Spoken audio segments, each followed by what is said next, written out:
नमस्कार विद्यार्थी मित्रांनो, ग्लोबल ऑनलाईन युनिव्हर्सिटी या चॅनलमध्ये तुमचं स्वागत आहे. आज आपण लेक्चर 5 स्टार्ट करत आहोत. खूपच इम्पॉर्टंट टॉपिक आहे. ह्या लेक्चरमधून 1 क्वेश्चन एक्सपेक्टेड आहे, म्हणजे एकदम हायली एक्सपेक्टेड आहे या पार्टमधून क्वेश्चन. ठीक आहे, म्हणून हा लेक्चर काही झालं तरी तुम्ही मिस करता कामा नाही. हा खूप इम्पॉर्टंट लेक्चर आहे. तर टॉपिक आहे बॉन्डिंग इन मेटल कार्बोनिल्स.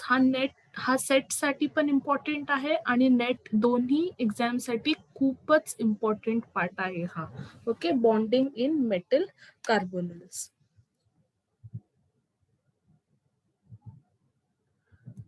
तर मेटल कार्बोनिल्स जे असतात त्याच्यामध्ये किती टाइप्सचे बॉन्ड्स असतात? टोटल 2 टाइप्सचे बॉन्ड्स फॉर्म होतात मेटल कार्बोनिल मध्ये, sigma bond and pi bond.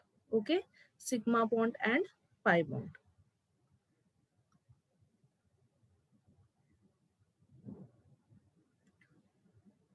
Total 2 टाइप्सचे bonds असतात, सिग्मा बॉन्डिंग आणि पाय बॉन्डिंग. ओके, तर आता हा सिग्मा बॉन्ड कसा बनतो आणि पाय बॉन्ड कसा बनतो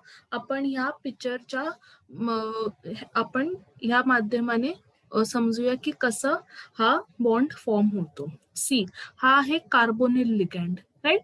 कार्बोनिल लिगँड आपल्याला माहिती आहे की कार्बोनिल लिगँड हा किती इलेक्ट्रॉन्स डोनेट करतो? 2 इलेक्ट्रॉन्स डोनेट करतो, राईट?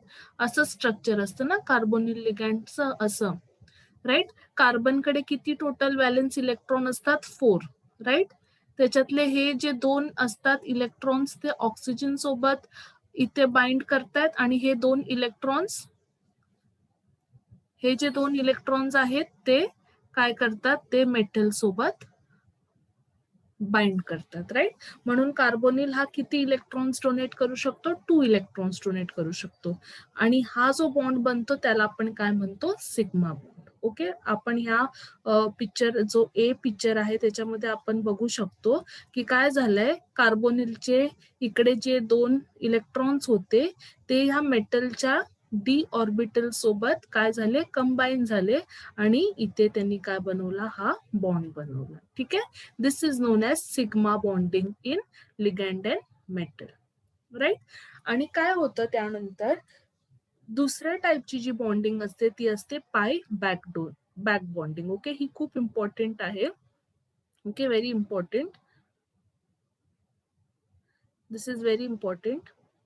का इम्पॉर्टंट आहे? कारण क्वेश्चन्स जास्त करून याच बॉन्ड वरून येतात, राईट? तर हे समजून घेऊया आपण. कार्बोनिलकडे काय असतं? कार्बोनिल जो लिगँड आहे तो त्याच्याकडे पाय स्टार ऑर्बिटल असतो, राईट? पाय स्टार म्हणजे अँटी बॉन्डिंग ऑर्बिटल असतो. पाय अँटी बॉन्डिंग ऑर्बिटल असतो, जो काय असतो? एम्प्टी असतो, राईट? आता मेटल आहे, हे मेटलचे काय? D orbitals, right? अगोदर काय झालेलं, कार्बोनिलनी कार्बनचे जे 2 इलेक्ट्रॉन्स होते ते मेटलला दिले आणि सिग्मा बॉन्ड बनवला. ठीक आहे, त्यानंतर आता मेटल काय विचार करतो की आता जर त्याच्याकडे खूप जास्त इलेक्ट्रॉन्स असतील तर मेटल पण विचार करतो की चला, कार्बोनिलने मला 2 इलेक्ट्रॉन्स दिले तर आता मलाही त्याला काही इलेक्ट्रॉन्स दिले पाहिजेत, राईट?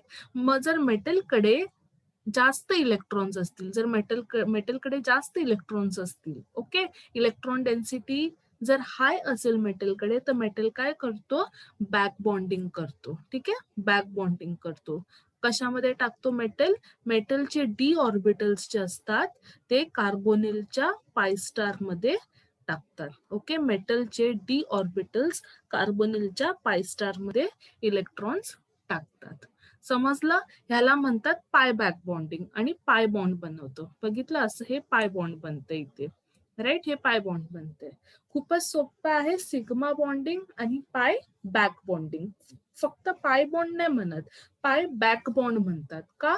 कारण जेव्हा कार्बोनिल कडून इलेक्ट्रॉन्स मेटल स्वीकारतो तेव्हा मेटल पण काय करतो, जर आता त्याच्याकडे थोडे एक्सेस इलेक्ट्रॉन झाले, मग तो ते एक्सेस इलेक्ट्रॉन परत कार्बोनिलला बॅक डोनेट करतो. आता तुम्ही विचार कराल की हे असं का होतं? हे असं ह्यासाठी होतं, याला एक दुसरं नाव आहे ज्याला आपण म्हणतो सिनर्जिस्टिक इफेक्ट.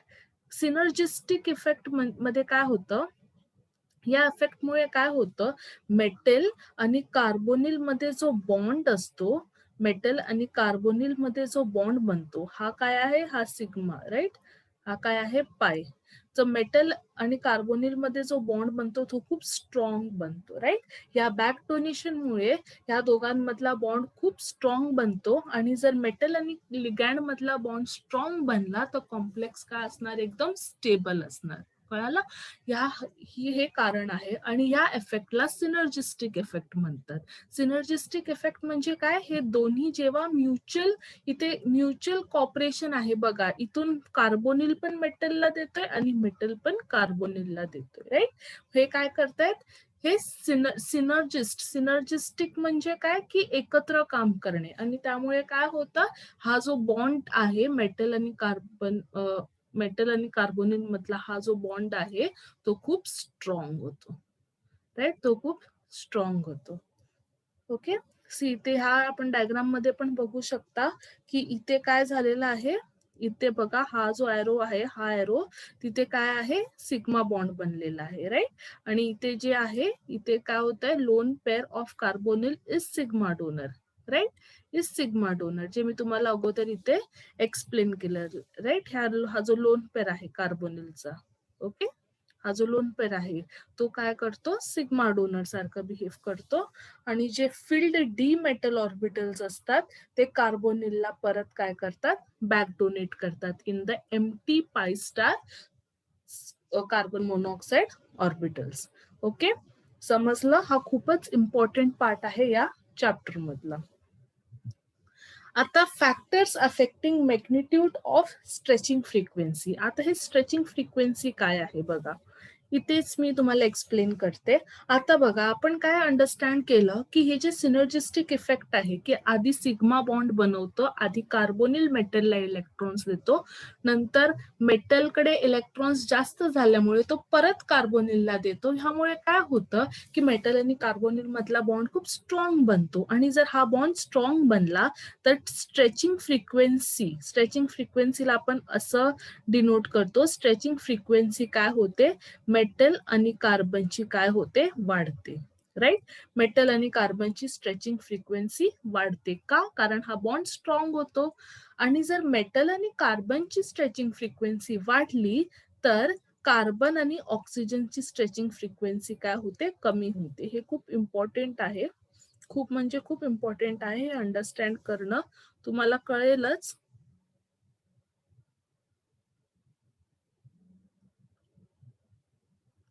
ओके, किती इम्पॉर्टंट आहे अंडरस्टँड करणं हे तुम्हाला मी जेव्हा आपण एक्झाम्पल्स करू तेव्हा आपल्याला कळेल की हे किती इम्पॉर्टंट आहे अंडरस्टँड करणं, राईट. तर हे तुम्हाला खूप नीट माहिती असायला पाहिजे. ओके, हे खूप नीट माहिती असायला पाहिजे तुम्हाला, राईट. आणि जर ह्याची स्ट्रेचिंग फ्रिक्वेन्सी जर इन्क्रीज झाली, राईट, मेटल आणि कार्बन ची जर स्ट्रेचिंग फ्रिक्वेन्सी इन्क्रीज झाली तर ह्यांचा बॉन्ड काय आहे, स्ट्रॉंग होणार, राईट. आपल्याला एक IR मध्ये आपण एक फॉर्म्युला केला आहे, IR स्पेक्ट्रोस्कोपी, तुम्ही MSc मध्ये केला असेल. IR स्पेक्ट्रोस्कोपी मध्ये एक फॉर्म्युला आहे, new is equals to 1/2 pi square root of K by mu, right. इथे K चा अर्थ काय होतो, bond, force constant, right. Force constant जो की काय सिम्बलाइज करतो, बॉन्ड स्ट्रेंथ, जो की काय सिम्बलाइज करतो, बॉन्ड स्ट्रेंथ. मग जर स्ट्रेचिंग फ्रिक्वेन्सी, न्यू काय, स्ट्रेचिंग फ्रिक्वेन्सी, जर स्ट्रेचिंग फ्रिक्वेन्सी जास्त असेल तर बॉन्ड स्ट्रेंथ पण काय असते, जास्त. आणि बॉन्ड स्ट्रेंथ जर जास्त असेल तर बॉन्ड लेंथ काय होते, कमी होते. हे तुम्हाला खूप नीट आणि व्यवस्थित कळलं पाहिजे, राईट. जर नसेल कळालं तर कमेंट सेक्शन मध्ये मेन्शन करा, मी तुम्हाला नेक्स्ट लेक्चर मध्ये परत हे एक्सप्लेन करेल. हे कॉन्सेप्ट खूप इम्पॉर्टंट आहेत अंडरस्टँड करणं. फर्स्ट कळालं की काय होतं, की ही जी स्ट्रेचिंग फ्रिक्वेन्सी आहे, हा बॉन्ड स्ट्रॉंग झाल्यामुळे, सिनर्जिस्टिक इफेक्ट मध्ये हा बॉन्ड स्ट्रॉंग झाल्यामुळे, हा बॉन्ड स्ट्रॉंग झाल्यामुळे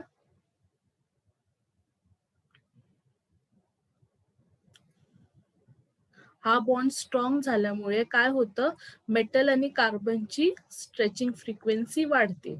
आणि जर स्ट्रेचिंग फ्रिक्वेन्सी वाढली तर काय होतं, स्ट्रेचिंग फ्रिक्वेन्सी जर वाढली तर काय होतं, बॉन्ड स्ट्रेंथ वाढते. आणि जर बॉन्ड स्ट्रेंथ वाढली तर बॉन्ड लेंथ कमी होते, राईट. आणि जर हे मेटल आणि कार्बन मधली जर स्ट्रेचिंग फ्रिक्वेन्सी वाढली तर कार्बन आणि ऑक्सिजन मधली स्ट्रेचिंग फ्रिक्वेन्सी काय होते, कमी होते, राईट. जर ह्या इथे जर बॉन्ड जास्त स्ट्रॉंग बनला तर ऑब्व्हियसली हा बॉन्ड काय होणार, वीक होणार, राईट. कारण कार्बनचं आणि मेटलचं जास्त इंटरॅक्शन होणार, जास्त स्ट्रॉंग होणार, म्हणून कार्बनचं आणि ऑक्सिजनचं इंटरॅक्शन कमी होणार, राईट. जसं की आपण जर फॉर एक्झाम्पल आपण 3 फ्रेंड्स असू, राईट. मग जर 2 फ्रेंड्सचं इथे इंटरॅक्शन जास्त होत असेल तर मग तिसऱ्या फ्रेंड सोबत जास्त बोलणं नाही होणार, म्हणून तिसऱ्या फ्रेंडची इंटरॅक्शन काय होणार, कमी होणार, राईट. तसं आपण हा एक्झाम्पल अंडरस्टँड करू शकतो, राईट.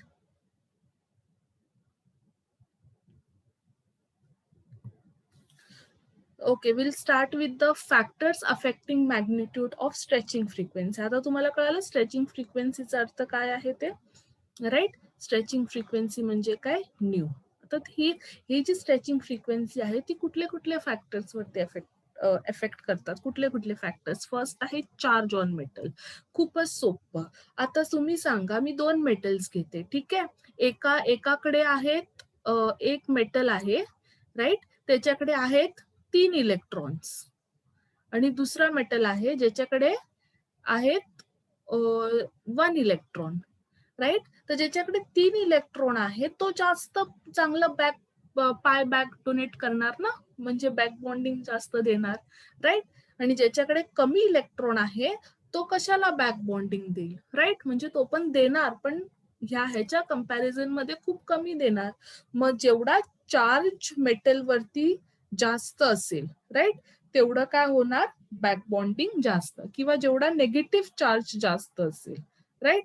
कारण पॉझिटिव्ह चार्जचा अर्थ काय होतं की मेटल डेफिशियंट आहे इलेक्ट्रॉन्स मध्ये, है ना.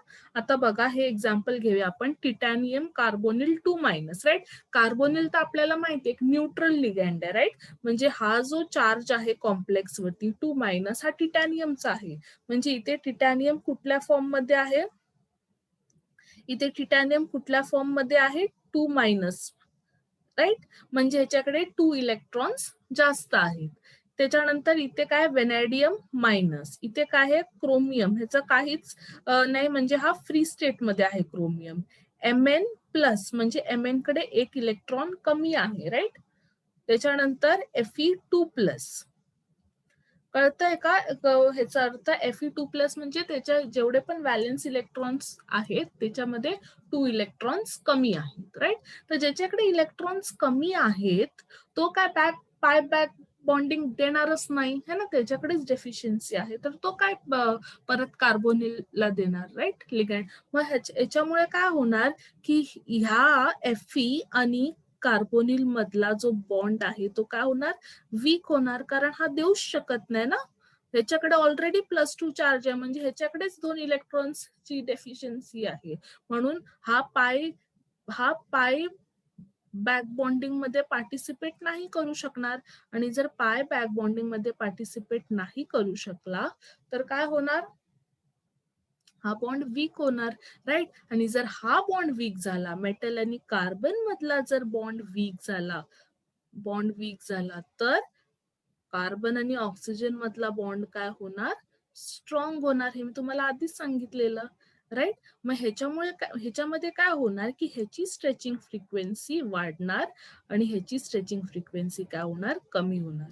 जर मी तुम्हाला कार्बोनिलच्या स्ट्रेचिंग फ्रिक्वेन्सीचा ऑर्डर विचारला तर बघा ह्याची स्ट्रेचिंग फ्रिक्वेन्सी काय होते, वाढते. सर्वात जास्त इथे असणार, कारण इथे काय होणार, मेटल देऊच शकत नाही, म्हणून हा बॉन्ड खूप वीक होणार. मग ह्या दोघांमधला बॉन्ड स्ट्रॉंग होणार. आणि जर ह्या दोघांमधला बॉन्ड स्ट्रॉंग झाला त्याची स्ट्रेचिंग फ्रिक्वेन्सी पण काय होणार, वाढणार, राईट. म्हणून सर्वात जास्त ह्याचं असणार, राईट, Feचं. त्याच्यानंतर Mn, ओके. त्याच्यानंतर आणि सर्वात वीक काय होणार ह्याच्यामध्ये, का, कारण टिटॅनियमकडे 2 इलेक्ट्रॉन्स जास्त आहेत, मग तर तो एकदम आरामशीर देणार, घे कार्बोनिल, एकदम आरामशीर. काय टेन्शनच नाही, राईट. तर तो देणार, म्हणून ह्या दोघांमधला बॉन्ड काय होणार, स्ट्रॉंग होणार. मेटल आणि कार्बोनिल मधला बॉन्ड ऑर्डर काय होणार, स्ट्रॉंग होणार, राईट. मग आणि त्यामुळे काय होणार, कार्बन आणि ऑक्सिजन मधला जो आहे बॉन्ड ऑर्डर तो काय होणार, कमी होणार, राईट. तो काय होणार, कमी होणार, राईट. समजलं, सोपं आहे. नेक्स्ट आहे नंबर ऑफ कार्बोनिल लिगँड्स. तर जेवढे कार्बोनिल लिगँड्स वाढत जातील, बघा, जेवढे कार्बोनिल लिगँड्स वाढत जातील तेवढी कार्बोनिलची स्ट्रेचिंग फ्रिक्वेन्सी पण कमी होते. ओके, का, कारण बघा आता पहिलं काय, निकल आणि 4 कार्बोनिल्स, राईट. निकल आणि 4 कार्बोनिल्स. नेक्स्ट काय आहे, Fe आणि 5 कार्बोनिल्स. ओके, Fe आणि 5 कार्बोनिल्स.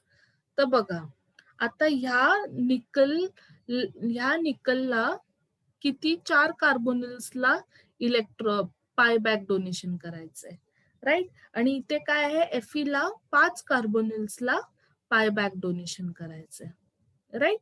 मग ह्याच्यामुळे काय होणार की ह्यांचा जो बॉन्ड आहे हा स्ट्रॉंग होणार ना, हा जास्त स्ट्रॉंग होणार. आणि जर ह्यांचा बॉन्ड स्ट्रॉंग झाला तर ह्या कार्बन आणि ऑक्सिजन मधला बॉन्ड काय होणार, वीक होणार. म्हणून काय होणार, ह्याची कार्बोनिलची स्ट्रेचिंग फ्रिक्वेन्सी कमी होणार आणि मेटल कार्बनची स्ट्रेचिंग फ्रिक्वेन्सी काय होणार, वाढणार, राईट. हे खूप इम्पॉर्टंट आहे, ह्याच्यावरती पण क्वेश्चन्स विचारले जातात. नेक्स्ट आहे presence of other ligands on metal. हे पण खूप इम्पॉर्टंट आहे. Presence of electron donating ligand increase pi back bonding आणि presence of electron withdrawing ligand decrease pi back bonding, right. आता फॉर एक्झाम्पल मी एक लिगँड घेते, ठीक आहे, एक लिगँड घेते. कुठलं लिगँड घेऊया आपण, हे लिगँड घेऊया, ठीक आहे. आणि एक दुसरं लिगँड घेते,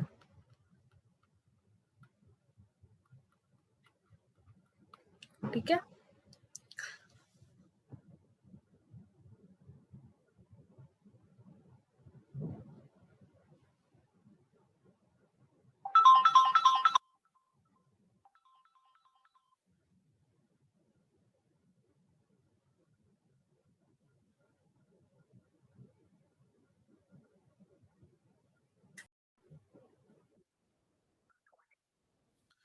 हे बघा, जसं की इलेक्ट्रॉन डोनेटिंग लिगँड्स आहेत. Okay, for example electron donating ligands मध्ये एक्झाम्पल मी घेते, एक एक्झाम्पल घेतला, इलेक्ट्रॉन डोनेटिंग मध्ये NET. ओके, हा लिगँड घेते मी. आणि इलेक्ट्रॉन विथड्रॉइंग मध्ये आपण हा एक्झाम्पल घेऊया, MCO3CN. ओके, आता आपल्याला माहितीये की NET3 कोऑर्डिनेशन मध्ये आपण स्टडी केलंय, NET3, राईट. हा काय आहे, हा एक सिग्मा डोनर लिगँड आहे. आणि सायनाइड काय, स्ट्रॉंग लिगँड आहे, पाय ऍक्सेप्टर लिगँड आहे. कळालं. मग जर आपण हा लिगँड जर हा लिगँड असेल, राईट, इलेक्ट्रॉन सिग्मा डोनर म्हणजे काय, electron donating ligand, electron donating ligand. आणि हा काय, इलेक्ट्रॉन विड्रॉइंग लिगँड. तर जर हा इलेक्ट्रॉन डोनेटिंग लिगँड असेल तर काय करणार, हा मेटलला इलेक्ट्रॉन्स डोनेट करणार.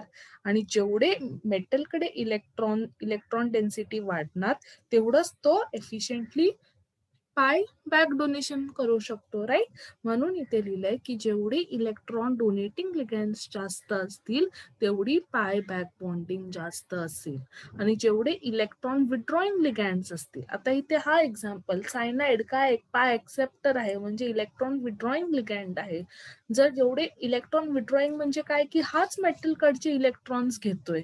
मग जर हाच मेटलकडचे इलेक्ट्रॉन्स घेतोय तर मेटलकडे काय होणार, इलेक्ट्रॉन डेन्सिटी कमी होणार. आणि जर त्याच्याकडे इलेक्ट्रॉन डेन्सिटी कमी झाली तर कार्बोनिल ला तो बॅक डोनेशन नाही करू शकत, राईट. म्हणून पाय बॅक बॉन्डिंग काय होणार, डिक्रीज होणार. तर हे 3 फॅक्टर्स तुम्हाला लक्षात ठेवायचे आहेत. फर्स्ट काय होता आपला चार्ज ऑन मेटल, की जेवढा निगेटिव्ह चार्ज जास्त असेल मेटलवरती तेवढी जास्त पाय बॅक डोनेशन होणार. आणि जर पाय बॅक डोनेशन जास्त असेल तर मेटल आणि कार्बन मधला बॉन्ड खूप स्ट्रॉंग होणार आणि त्यामुळे कार्बन आणि ऑक्सिजन मधला बॉन्ड वीक होणार, राईट. आणि जेवढा बॉन्ड स्ट्रॉंग तेवढी स्ट्रेचिंग फ्रिक्वेन्सी त्याची काय होणार, जास्त. Second, number of carbonyl ligands. जेवढे कार्बोनिल लिगँड्स वाढतील तेवढी कार्बोनिलची स्ट्रेचिंग फ्रिक्वेन्सी पण काय होणार, कमी होणार, राईट. आणि थर्ड हा point, right, presence of electron donating ligand increase pi back bonding आणि presence of electron withdrawing ligand decrease pi back bonding. Okay. हा नेक्स्ट इम्पॉर्टंट टॉपिक आहे बॉन्डिंग मोड्स इन सीओ. इथे हे जे व्हॅल्यूज आहेत हे तुम्हाला लक्षात ठेवावं लागेल की जर फ्री सीओ असतो, फ्री कार्बोनिल लिगँड असेल तर त्याची व्हॅल्यू किती असते, 2143, राईट. जर सीओ प्लस लिगँड असेल, राईट, कार्बोनिल वरती एक पॉझिटिव्ह चार्ज असेल, तर तुम्हीच बघा आता जर कार्बोनिल वरती पॉझिटिव्ह चार्ज असेल तर काय होणार, कुठल्याही तर काय तो जर कार्बोनिल वरतीच पॉझिटिव्ह चार्ज आहे म्हणजे काय, कार्बोनिल कडेच इलेक्ट्रॉन्स नाही आहेत. तर जर इलेक्ट्रॉन्सच नसतील तर जो पहिला सिग्मा बॉन्ड बनतो ना तोच बनवताना मुश्किल आहे. तर काय तो पाय बॅक बॉन्ड बनवणार. मग जर पाय बॅक बॉन्ड बनतच नसेल तर कार्बोनिल मध्ये जी स्ट्रेचिंग फ्रिक्वेन्सी आहे ती काय होणार, अजून वाढणार, राईट. असं लॉजिक आपण वापरून क्वेश्चन सॉल्व्ह करायचे असतात, राईट. म्हणून ह्याची व्हॅल्यू काय आहे, जास्त. तर तुम्हाला लक्षात कुठल्या कुठल्या व्हॅल्यूज ठेवायची आहेत, ही व्हॅल्यू तुम्हाला लक्षात ठेवायची. ओके, ही व्हॅल्यू लक्षात ठेवा. ओके. सेकंड व्हॅल्यू जी तुम्हाला, ही तुम्ही फक्त असं म्हणजे थोडस जास्त असतं सीओ प्लस ची व्हॅल्यू अशी लक्षात ठेवा. एक्झॅक्ट व्हॅल्यू लक्षात ठेवायची गरज नाही, पण ही व्हॅल्यू तुम्हाला एक्झॅक्ट लक्षात राहिली पाहिजे. नेक्स्ट काय आहे, टर्मिनल सीओ. जर कार्बोनिल लिगँड टर्मिनल पोझिशन वरती असतील, राईट, जर कार्बोनिल लिगँड टर्मिनल पोझिशन वरती असतील,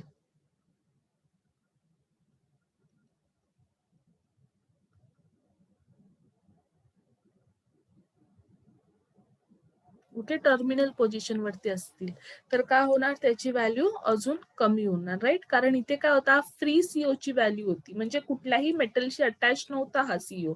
पण जेव्हा एखाद्या मेटलशी अटॅच होणार तेव्हा काय होणार, थोडीफार सिग्मा बॉन्डिंग बनणार आणि सिग्मा बॉन्डिंग म्हणजे मेटलला जर अटॅच झाला तर थोडीफार पाय बॅक डोनेशन बनणार. थोडं पाय बॅक डोनेशन जर इथे असेल तर ह्या दोघांमधला बॉन्ड थोडा स्ट्रॉंग होणार आणि कार्बन ऑक्सिजन मधला बॉन्ड काय होणार, कमी होणार, राईट. आपण इथे कार्बोनिलची स्ट्रेचिंग फ्रिक्वेन्सी हे पण बघायचं. कधी कधी क्वेश्चन मध्ये हे विचारलं जातं मेटल आणि कार्बनची, तर ते लक्षात ठेवायचं.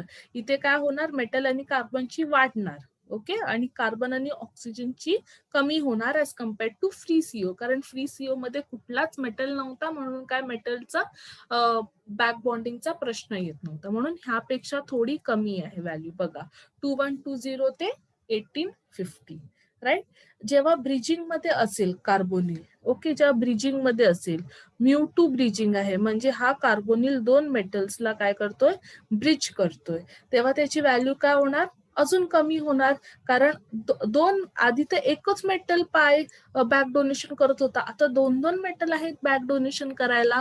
मग हा बॉन्ड स्ट्रॉंग आणि हा बॉन्ड अजून स्ट्रॉंग बनणार. तर अजून स्ट्रॉंग बनल्यानंतर जसं की 4 फ्रेंड्स मध्ये आधी काय होतं, फक्त 3 फ्रेंड्स, आता काय तर चौथा फ्रेंड. मग हा जो आहे फ्रेंड तो ह्या दोघांशी जास्त इंटरॅक्शन करणार, मग ह्याच्याशी ऑक्सिजनचे असलेले इंटरॅक्शन अजून कमी होणार, म्हणून त्याची व्हॅल्यू अजून कमी झाली.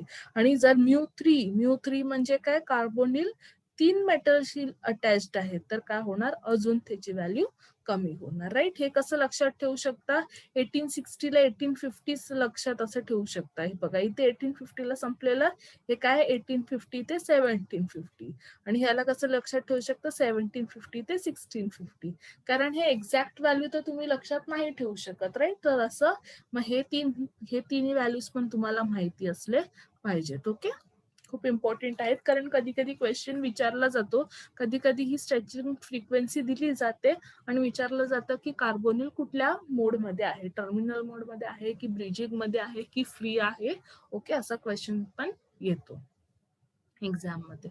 आता आपण हे प्रिव्हियस इयर क्वेश्चन्स बघणार आहोत. हा जो क्वेश्चन आहे तो सेट 19 मध्ये आलेला, 2019, आणि हा जो क्वेश्चन आहे तो सेट 13 मध्ये आलेला. अजून असे बरेचसे क्वेश्चन्स आलेले आहेत, मी सर्व नाही पुट केले स्लाइड मध्ये, काही मी असाइनमेंट साठी ठेवलेत. राईट, तर जेव्हा आपण असाइनमेंट करणार तेव्हा आपण ते क्वेश्चन सॉल्व्ह करू. आता हा बघा खूपच सोपा आहे. इथे बघा, आधी सर्वात पहिला क्वेश्चन मध्ये बघायचं की काय विचारलं. अच्छा, कार्बन आणि ऑक्सिजनची स्ट्रेचिंग फ्रिक्वेन्सी. मग बघा काय ट्रेंड फॉलो करणार. हे बघा, इथे कोबाल्ट वरती नेगेटिव्ह चार्ज आहे, राईट. इथे निकल वरती काहीच चार्ज नाहीये, आणि इथे एफई कडे काय आहे, -2 चार्ज, राईट. जर -2 चार्ज असेल म्हणजे काय की एफई कडे 2 इलेक्ट्रॉन्स जास्त आहे, मग तो अजून जास्त बॅक डोनेशन करणार, म्हणजे त्याच्यामध्ये आणि कार्बन मध्ये असलेला बॉन्ड स्ट्रॉंग होणार, पण कार्बन आणि ऑक्सिजन मध्ये असलेला बॉन्ड काय होणार, वीक होणार. आणि इथे आपल्याला काय पाहिजे, कार्बन आणि ऑक्सिजनची स्ट्रेचिंग फ्रिक्वेन्सी पाहिजे. मग ही तर सर्वात वीक झाली है ना, सर्वात वीक झाली. मग सर्वात लास्ट नंबरला काय असणार, सर्वात लास्ट नंबरला हा असणार. ओके, आता त्याच्यानंतर काय, इथे हा एक इलेक्ट्रॉन देऊ शकतो आणि इथे हा कुठलाच इलेक्ट्रॉन नाही देऊ शकतो, कारण हा त्याच्याकडेच नाहीये, झिरो ऑक्सिडेशन स्टेट मध्ये, राईट. त्याच्याकडे कुठलाच इलेक्ट्रॉन एक्स्ट्रा नाहीये, फ्री स्टेट मध्ये. आणि कोबाल्ट कडे एक इलेक्ट्रॉन जास्त आहे. एक इलेक्ट्रॉन जास्त असल्यामुळे ह्याची थोडी मेटलशी बॉन्डिंग होणार, आणि त्यामुळे काय होणार, सॉरी, मेटलशी नाही, कार्बोनलशी.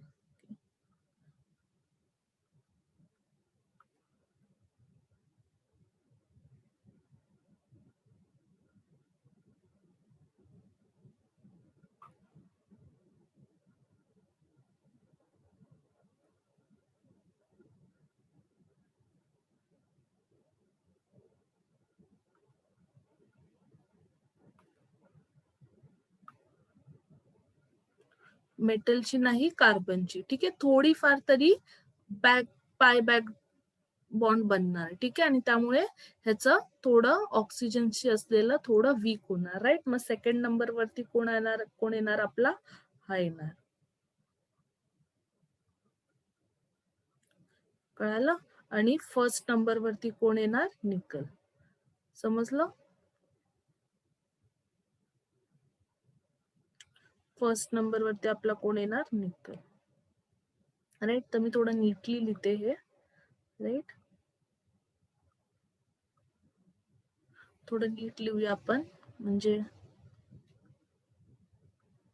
तर फर्स्ट कोण आहे, सर्वात जास्त कोणाचं आहे, निकल, टेट्राकार्बोनिल. ओके, समजलं ना. कारण ह्याच्याकडे काय, झिरो ऑक्सिडेशन स्टेट मध्ये आहे, म्हणजे ह्या दोघांच्या कंपॅरिझन मध्ये काय करणार, कमी पाय बॅक डोनेशन करणार. जर हा कमी पाय बॅक डोनेशन करेल तर काय होणार, ह्या दोघांमधली जी स्ट्रेचिंग फ्रिक्वेन्सीची व्हॅल्यू आहे ती वाढणार, राईट. नेक्स्ट कोणाचा नंबर येणार, कोबाल्टचा. ओके, आणि नेक्स्ट कोणाचा नंबर येणार, एफईचा. Okay, next question. हा एवढा सोपा क्वेश्चन आलेला 2019 मध्ये. ओके, फक्त कॉन्सेप्ट अप्लाय करायचा, म्हणून मी सांगते की कॉन्सेप्ट क्लिअर करा, तुम्ही कुठलाही प्रश्न सोडवू शकता ह्याच्यामधला, राईट.